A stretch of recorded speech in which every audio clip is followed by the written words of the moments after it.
Kamusta mga tol? Nagdebut na nga si Ben Simmons sa LA Clippers mga tol, no? At aba, nag-spark pa kagad ng comeback win. Abay, tirahin na natin yan. Pero bago yan, hatsara muna tayo. Focus lang sa goal.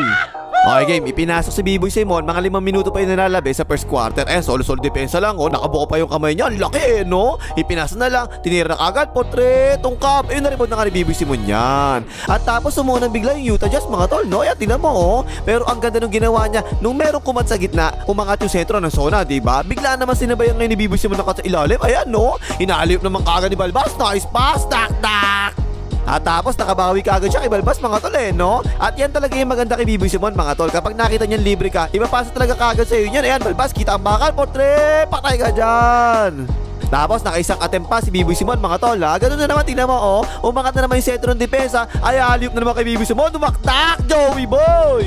Tapos second quarter, si B-Boy Simon yung nagpo-point guard. Ayan, no? Pero sandali lang siya naglaro second quarter. Pinalitan kagad siya, eh. Kaya third quarter na kagad tayo. Tingnan mo, ayan, natakbuhan. Binigay kagad kay B-Boy Simon, eh, no? Pero biglang tumigat. Ako tumira yung hype na yun, eh. Biglang handle screen naman ngayon kay normal towel. Kita ang bakal, portre. Patay ka dyan. Okay din yung ginagawa ng Clippers mga tol, eh, no? Pinagpo-point guard talaga nila si B-Boy Simon. Tingnan mo, ang ganda ng screen, no? Nakabuelo, tatak-tak. Sabit ka dyan, tol. At maganda pa yung tinira niya rito sa free throw, mga tol, ha? 4 out of 4 sa free throw sa larong ito. Walang supply kahit isa, eh. Pero lamang pa yung Utah Jazz ng 12 rito. Tingnan mo, ganyan magaling si B-Boy Simon, mga tol, eh, no? Inagawan lang ng candy ni B-Boy Simon. Diretso, tol, diretso, diretso. Tingnan mo, mga tol, no? Hindi na talaga kasing bilisan dati si B-Boy Simon. Pero yan, no, pasok yan. Unti-unti tuloy nakahabol yung Clippers, no? Habang nasa loob si B-Boy Simon. Drive and kick ang ginawa niya. Bogdanovic Sota, pausay yung oras. Tira mo na, tol. One leg 3-pointer. Patay ka dyan.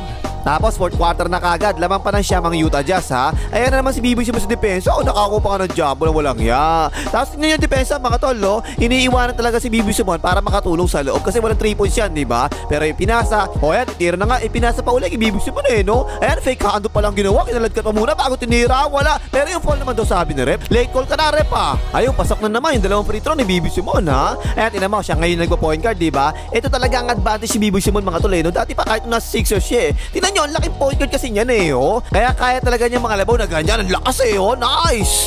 Pero pito pa rin yung lamang ng Utah Jazz mga tol, ha? Ayan na naman, si B-Boy Simon na naman yung nagpo-point guard, eh, no? Iniskrin na, ang ganda na pasa kay normal tower. Is 2 points tuloy yan. At dalawang magkasunod nakakakuha ng defensive rebound si B-Boy Simon dito. Ayan, dire-diretso, ang bilis, oh. Pakaos, pasitan. Ayun, na-rebound na nga ni B-Boy Simon yan. O yan, pagkakataon na yan, tol. Takbo, tol, takbo.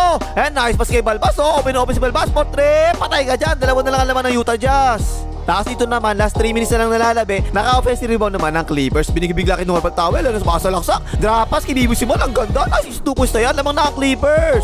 At tapos ito, crucial na to, eh, no? Nakakuha pa nga siya ng steal dito, eh, oh. Last 1.5 minutes na lang nalalabi sa laro. Ganyan talaga siya magaling, mga tol, eh, no? Yung mga ganyang steal, eh, yun, tapo ng sabaw. Pero nag-overtime pa nga, hype na yan. Ang dami ko pa plantsahin, tapos overtime pa, ayoko na.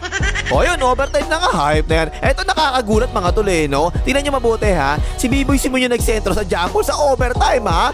Tapigan, nakuha pa nga ng Clippers ang bola. Yan, mga tol, talaga ang versatility ni B-Boy Simon, eh. Matangkad kasi talaga yan, 6'10 yan, eh. So, pwede talaga siya magsentro kung tutuusin, eh, no? Tapos meron pa yung passing skills ng point guard. Tingnan mo yan, nasa gitna siya, oh. Ang ganda na pass sa labas, libre tuloy yan, portre. Patay ka dyan. At nakakuha pa nga siya ng dalawang defensive rebounds sa overtime. Siya sa ilalim, mo. Tinira na, portre. Tapos, ayun, sakto kay B-Boy Simon.